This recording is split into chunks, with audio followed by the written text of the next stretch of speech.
बच्चों good evening. आप देख रहे हो आपका प्यारा सा सुंदर सा चैनल सोनी सर केमिस्ट्री वाला, जिसमें हम पढ़ रहे हैं कॉम्प्लेक्स कंपाउंड। तो आज हम पढ़ेंगे वर्नर का सिद्धांत, उपसहसंयोजक यौगिकों के लिए वर्नर का सिद्धांत। तो Werner theory of for complex compound, तो कॉम्प्लेक्स कंपाउंड के लिए वर्नर ने क्या सिद्धांत दिया था?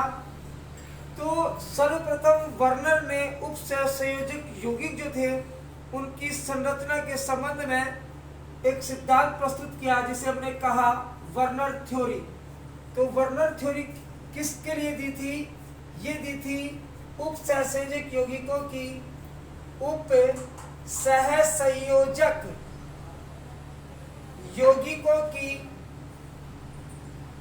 यौगिकों की संरचना के लिए यह सिद्धांत दिया गया था। सबसे पहली बात, वर्नर थ्योरी किसके लिए थी? उपसहसंयोजक यौगिकों की संरचना के लिए। इस सिद्धांत के अनुसार केंद्रीय धातु परमाणु जो होता है वो दो प्रकार की संयोजकता दिखाता है।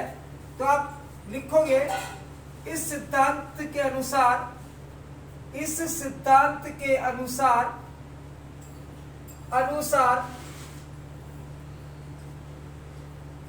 केंद्रीय धातु परमाणु CNA दो प्रकार की संयोजकता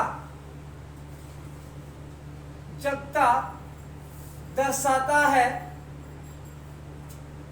फर्स्ट है प्राथमिक संयोजकता,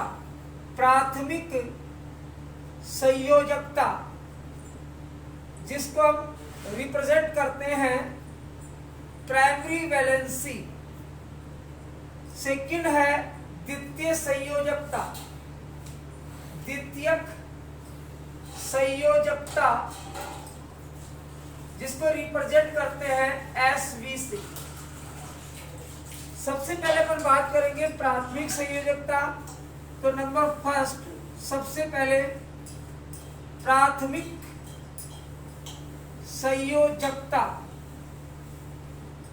यानी कि प्राइमरी वैलेंसी। प्राथमिक संयोजकता जो होती है वो केंद्रीय धातु परमाणु की ऑक्सीकरण अवस्था के बराबर होती है। तो यह धातु परमाणु की ऑक्सीकरण अवस्था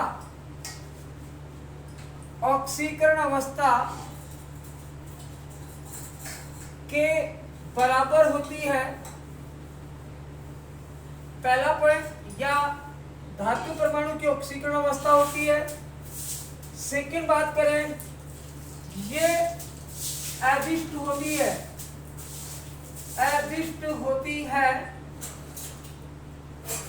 तथा आयनित होती है।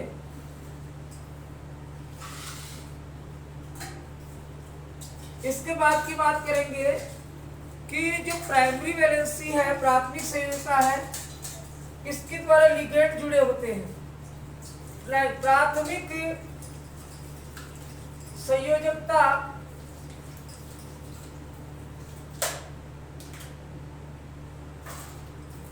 जो प्राथमिक संयोजकता होती है वो ऋणायन द्वारा संतुष्ट होती है और इसे डॉट लाइन द्वारा दर्शाया जाता है।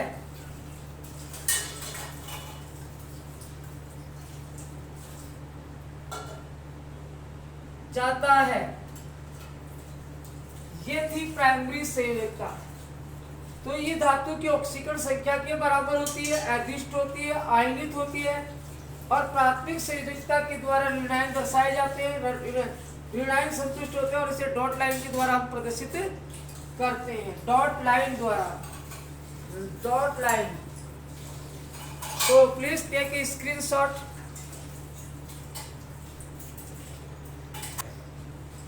बात करते हैं सेकंड की। सेकंड द्वितीय संयोजकता, द्वितीयक संयोजकता यानी कि सेकेंडरी वैलेंसी। ये क्या होती है? ये केंद्रीय धातु परमाणु और लिगेंड के बीच में उपसहसंयोजक संख्या या फिर कह सकते हैं उपसहसंयोजक बंधों की संख्या के बराबर होती है। तो यहां लिख सकते हो आप, यह CMA व लिगेंड, लिगेंड के मध्य उपस्थित सहसंयोजक बंधों की संख्या के बराबर होती है। सेकेंड बात करेंगे तो ये दिशात्मक होती है यानी दिष्ट होती है। यह दिष्ट व अनआयनित होती है, अनआयनित होती है। और अगली बात करेंगे तो इसको हम क्या कर सकते हैं, इनको काली मोटी रेखा के द्वारा दर्शाया जाता है। इसे काली मोटी रेखा यानी कि यस द्वारा दर्शाया जाता है। तो ये थी आपकी सेकेंडरी वैलेंसी। तो सेकेंडरी वैलेंसी में यानी कह सकते हैं अपन समन्वय संख्या के बराबर होती है। CMA और लिगेंड के मध्य जो कोवेलेंट बॉन्ड की संख्या उसके बराबर होती है, ये दिष्ट होती है, अनायनित होती है, काली मोटी रेखा होती है। इसके द्वारा इसको अपन क्या करते हैं, रिप्रेजेंट करते हैं। तो मैं कुछ एग्जाम्पल के द्वारा इसको मैं एक्सप्लेन करता हूं, तो प्लीज टेक ए स्क्रीनशॉट।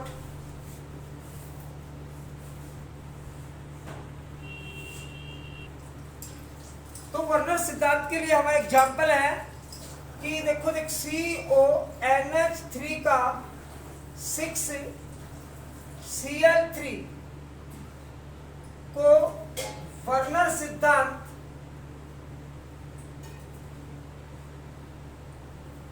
के द्वारा प्रदर्शित कीजिए।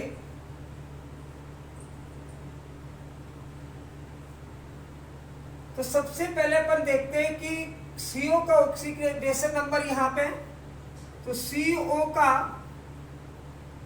ऑक्सीकरण नंबर या ऑक्सीकरण अवस्था बराबर है +3। तो जो ऑक्सीकरण अवस्था +3 है, तो इसका मतलब हम कह सकते हैं कि इसकी प्राइमरी वैलेंसी यानी कि CO की प्राथमिक संयोजकता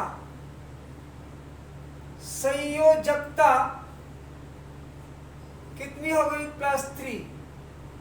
इसी प्रकार इस यौगिक की समन्वय संख्या चेक करो। समन्वय संख्या बराबर 6 यानी धातु और लिगेंड के बीच में 6 उपसहसंयोजक बंध है, तो समन्वय संख्या 6 और द्वितीय संयोजकता समन्वय संख्या के बराबर होगी। इसलिए CO की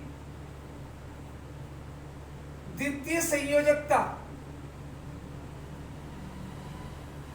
बराबर हो गया 6।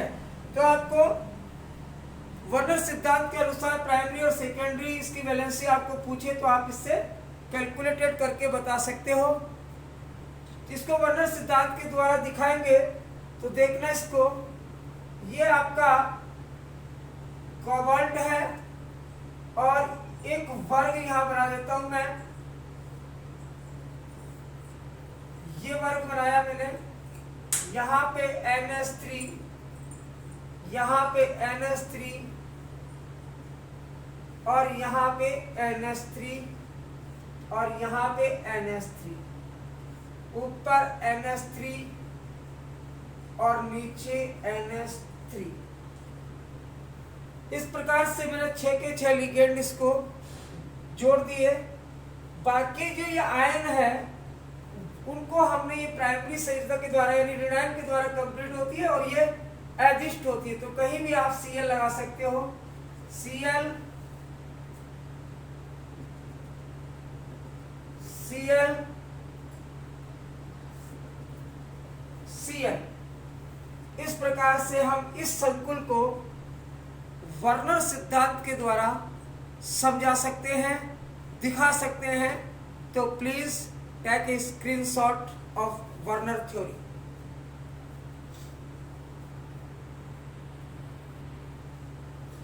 अब पढ़ते हैं वर्नर सिद्धांत की कमियां। देखो, वर्नर सिद्धांत हमें ये नहीं बताता है, संकुल के चुंबकीय गुणों के बारे में नहीं बताता है। तो इसकी फर्स्ट कमी हो गई, यह संकुल के चुंबकीय गुणों के बारे में नहीं समझा सकता है, पहली कमी। सेकंड है, ऐसे संकुल जिनकी समन्वय संख्या 4 हो, उनकी ज्योमेट्री चतुष्फलकीय है या वर्गाकार, तो समन्वय संख्या 4 के लिए ज्यामिति चतुष्फलकीय है या वर्गाकार समतलीय है, यह नहीं समझा सका। इसके बाद नंबर तीसरी कमी यह थी कि एक ही धातु है और भिन्न संकुल है, तो उनका रंग नहीं, जो अलग अलग है वो नहीं समझा सका। एक ही धातु के भिन्न संकुल के रंग को नहीं समझा सका।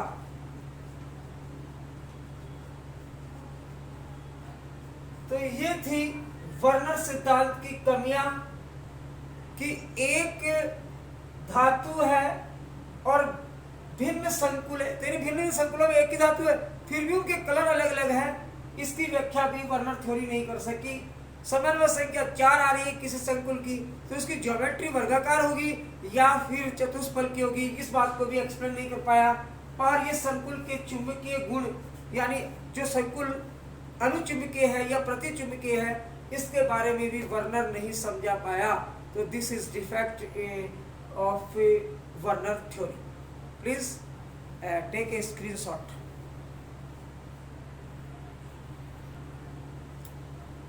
अब हम आपके लिए बहुत ही इंपॉर्टेंट टॉपिक लेके आए हैं, VBT, वैलेंस बॉन्ड थ्योरी। और ये वैलेंस बॉन्ड थ्योरी किसने दी थी? पॉलिंग ने दी थी। और ये थ्योरी क्या करती है? संकुल के चुंबकीय गुणों को बताती है, संकुल की ज्योमेट्री ज्यामिति को बताती है।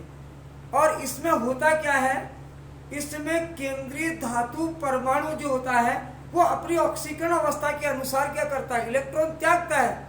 और लिगेंड की संख्या के अनुसार क्या होता है? रिक्त कक्षक वो उपलब्ध करवाता है। पहली बात इंपॉर्टेंट चीज ध्यान रखनी है। तो देखो, ये सिद्धांत संकुल की ज्यामिति और चुंबकीय गुणों की व्याख्या करता है। यह सिद्धांत पॉलिंग ने दिया था। इस सिद्धांत के अनुसार केंद्रीय धातु परमाणु सर्वप्रथम अपनी ऑक्सीकरण अवस्था के अनुसार क्या करता है? इलेक्ट्रॉन त्यागता है और लिगेंड की संख्या के अनुसार रिक्त कक्षक उपलब्ध करवाता है। रिक्त कक्षक से क्या क्या जानकारी होती है? रिक्त कक्षक से धातु के संकरण की ज्यामिति होती है, उसकी ज्योमेट्री की हमें जानकारी होती है। यानी जितने लिगेंड होते हैं धातु उतने ही रिक्त कक्षक उपलब्ध कराता है। तो लिगेंड की संख्या से हमें रिक्त कक्षकों की जानकारी मिलेगी और रिक्त कक्षकों की जानकारी से हमें संकरण की जानकारी मिलेगी और संकरण की जानकारी से हमें ज्योमेट्री मिल जाएगी उस संकुल की। तो आप देखते रहिए और इससे रिलेटेड मैं अभी क्वेश्चन एग्जाम्पल में करवाऊंगा। बहुत इंटरेस्टिंग टॉपिक है और इससे एग्जाम में 100% क्वेश्चन आते हैं। तो प्लीज टेक ए स्क्रीनशॉट।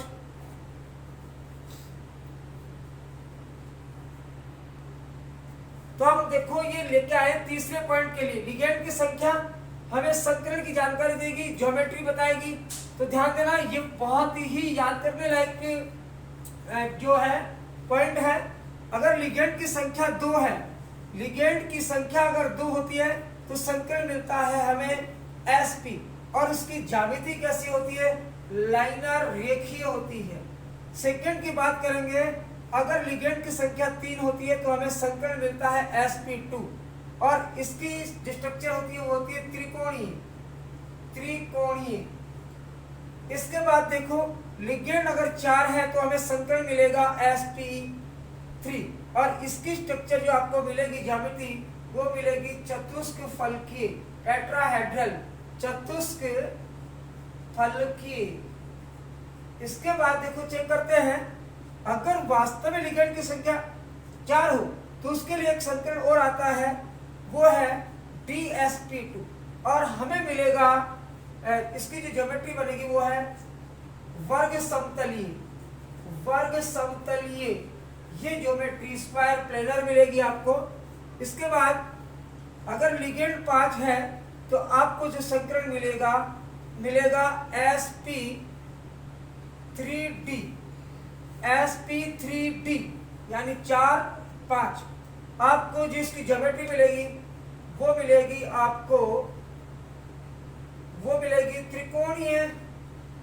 त्रिकोणीय द्विपिरामिड पिरामिड। और ज्योमेट्री 5 के लिए ही एक संकरण और आएगा, वो होगा dsp3। तो संकरण लिगेंड की संख्या 5 है तो एक मिलेगा आपको dsp3 और यही ज्योमेट्री आएगी त्रिकोणीय बाइपिरामिड। अब आता है 6 लिगेंड, 6 के लिए आपको मिलेगा sp3d2 और इसकी ज्योमेट्री मिलेगी आपको ऑक्टाहेड्रल अष्टफलकीय। ऐसे ही 6 लिगेंड के लिए एक और बनता है d2sp3 और इसके लिए भी अष्टफलकीय। तो इस प्रकार से ये जो मैंने सारणी बनाई है आपके लिए, इसको आप याद कर लोगे तो यहां से आपको संकरण मिल जाएगा, ज्योमेट्री मिल जाएगी। तो आप देखना है, ये 4 4 है, ये 5 5, ये 6 6, इसके लिए कैसे आती है तो इसके बारे में अपन नेक्स्ट आगे पढ़ेंगे, एग्जाम्पल से समझेंगे कि sp3d क्या है, dsp3 क्या है। तो please take a screenshot.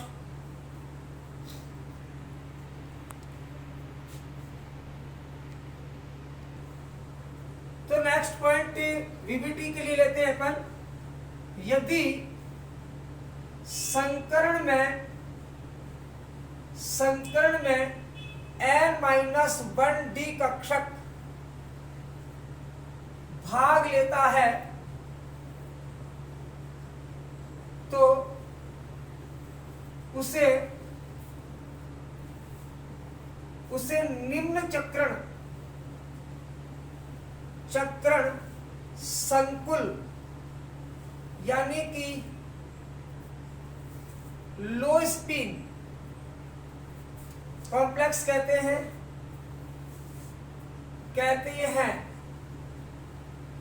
Next, यदि संकरण में nd कक्षक भाग लेते हैं तो उसे उच्च चक्रण संकुल कहते हैं। क्लियर। नेक्स्ट, यदि डी कक्षक में अयुग्मित इलेक्ट्रॉन हो तो वो संकुल, यदि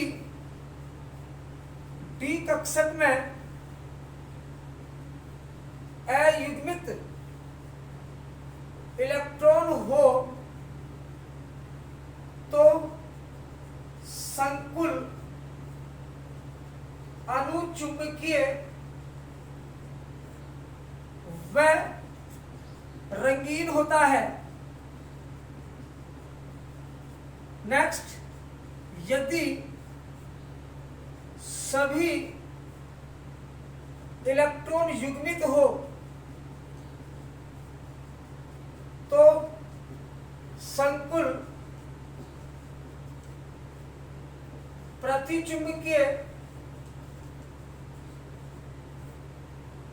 व रंगहीन होता है। तो ये कुछ पॉइंट थे वीवीटी के। तो इन पॉइंटों को ध्यान में रख करके हम कुछ एग्जाम्पल करेंगे, वीवीटी करेंगे, और उस वीवीटी में हम जो भी संकुल है उसके संकरण के बारे में बताएंगे और उसके चुंबकीय गुणों के बारे में बताएंगे और उसके कलर के बारे में बताएंगे और उसके प्रकार के बारे में, निम्न चक्रण संकुल है या फिर उच्च चक्रण संकुल है, इनके बारे में अपन जानकारी प्राप्त करेंगे। तो प्लीज टेक ए स्क्रीनशॉट, आप इसका स्क्रीनशॉट ले सकते हैं।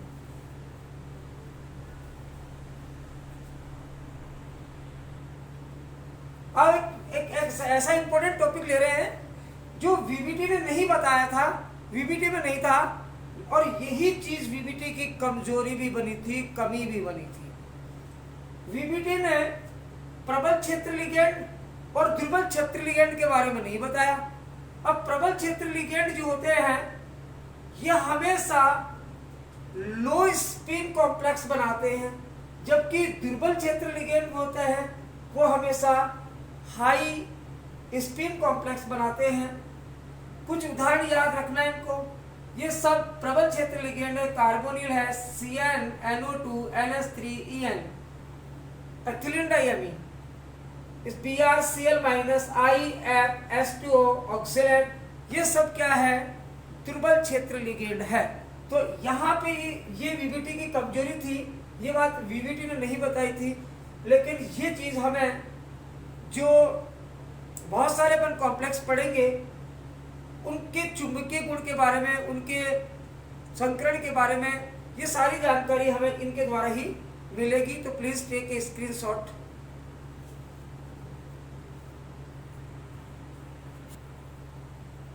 तो अब देखो, हमने एक एग्जाम्पल लिया है और उस एग्जाम्पल में कहा गया है जो हेक्साएमीन कोबाल्ट है उसकी अपन को ज्योमेट्री वगैरह ये बतानी है।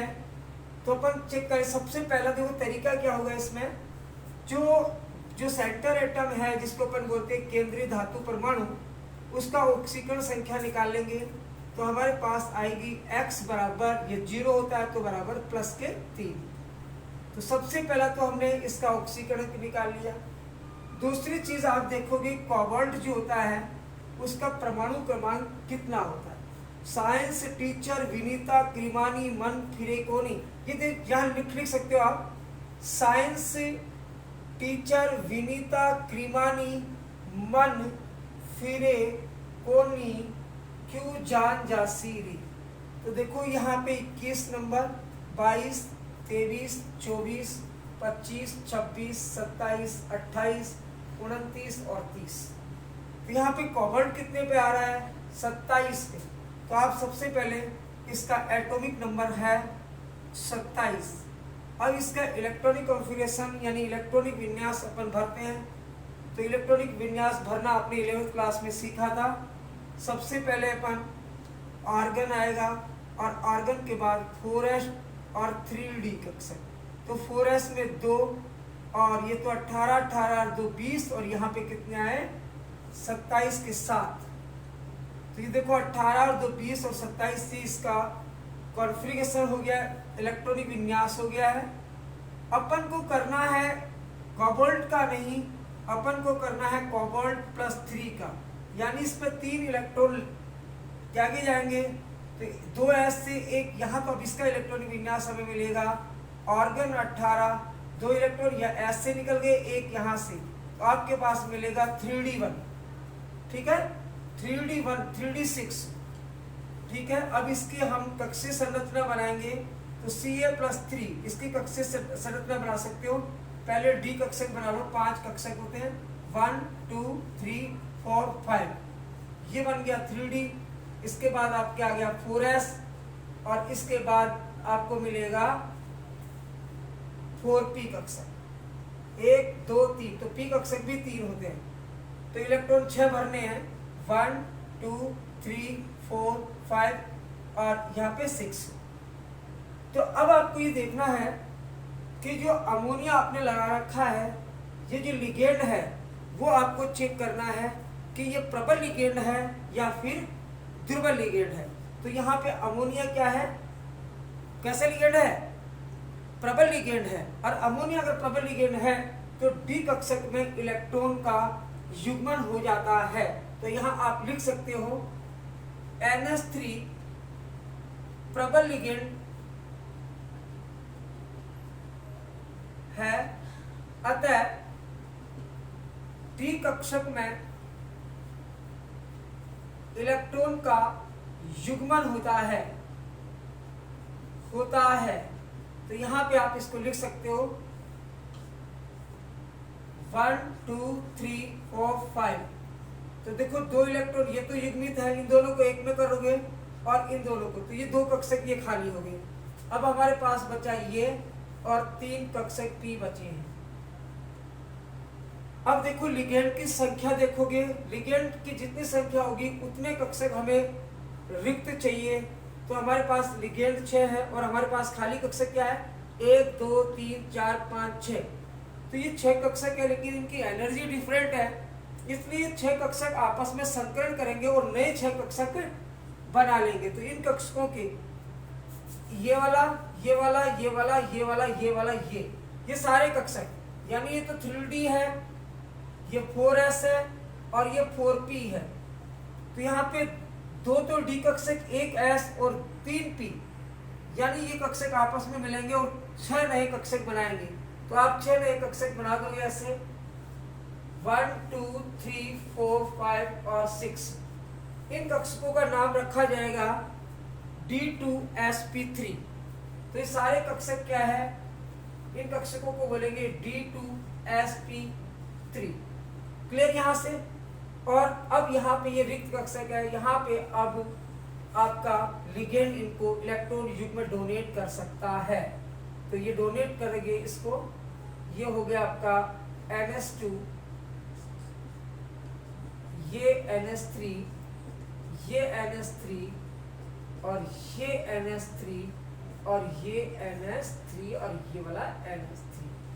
तो इस प्रकार से आप, और यहाँ पे देखो, तो इसका मतलब ये हुआ कि हमें इससे हमें कुछ चीजों की जानकारी मिलती है। सबसे पहले जानकारी मिलती है हमें संकरण की।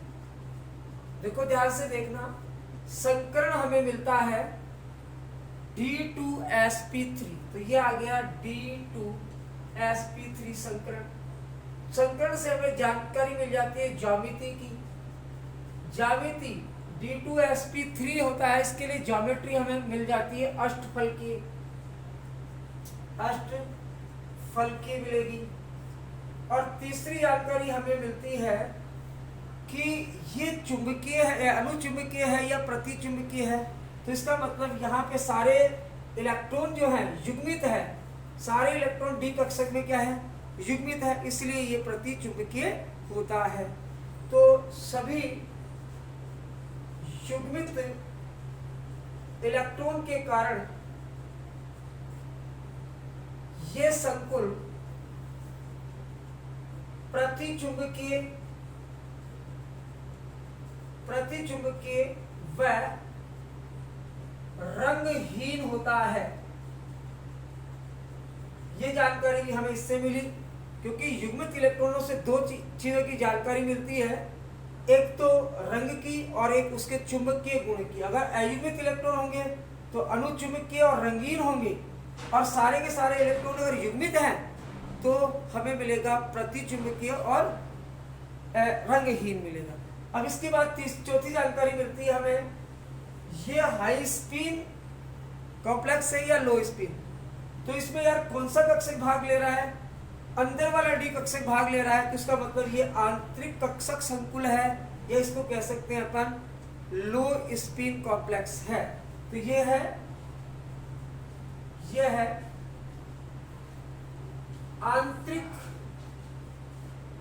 कक्षक संकुल है, क्योंकि यहाँ पे n संकरण में कौन भाग ले रहा है, n-1 डी कक्षक भाग ले रहा है, इसलिए आंतरिक कक्षक संकुल हुआ।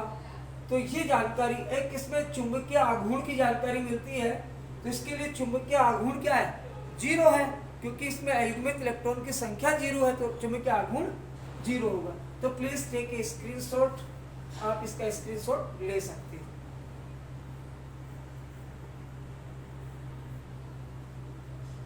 तो वैलेंस बॉन्ड थ्योरी से हमें किन किन चीजों की जानकारी हमने निकालनी का है, संकरण निकाल देना है, ज्यामिति निकालना है उसकी, और इसके बाद उसके चुंबकीय गुण यानी कि आंतरिक कक्षक संकुल है या बाह्य कक्षक संकुल है, ये जानकारी भी हमें इससे मिल जाएगी। और इसके अलावा ये अनुचुंबकीय है या प्रतिचुंबकीय, रंगहीन है या रंगीन है, ये सब चीजों की जानकारी और इसके चुंबकीय आघूर्ण की जानकारी भी हमें इससे मिलती है। तो नेक्स्ट वीडियो में मिलते हैं अपन इसके कुछ और एग्जाम्पल के साथ, और मैं आपको एक होमवर्क दे रहा हूं, आप खुद से उसको करना। तो अगर नहीं आता है तो नेक्स्ट वीडियो में इसको समझना और मुझे कमेंट्स करना। देखो मेरे पास क्वेश्चन है, साइनोनिक्लेट है, ये कॉम्प्लेक्स है, और वीवीटी के आधार पर बताना है आपको कि ये रंगहीन है और प्रतिचुंबकीय है। इस बात को वीवीटी के आधार पर एक्सप्लेन करना है। तो प्लीज टेक ए स्क्रीनशॉट, आप इसका स्क्रीनशॉट ले सकते हैं। और अब मिलते हैं हम नेक्स्ट वीडियो में और इसके बहुत ही इंपॉर्टेंट एग्जाम्पल लेकर के। तो इसीलिए आप देखते रहिए सोनी सर केमिस्ट्री वाला, और वीडियो अच्छा लगे तो प्लीज लाइक शेयर और कमेंट्स करते रहना। Okay, thank you very much.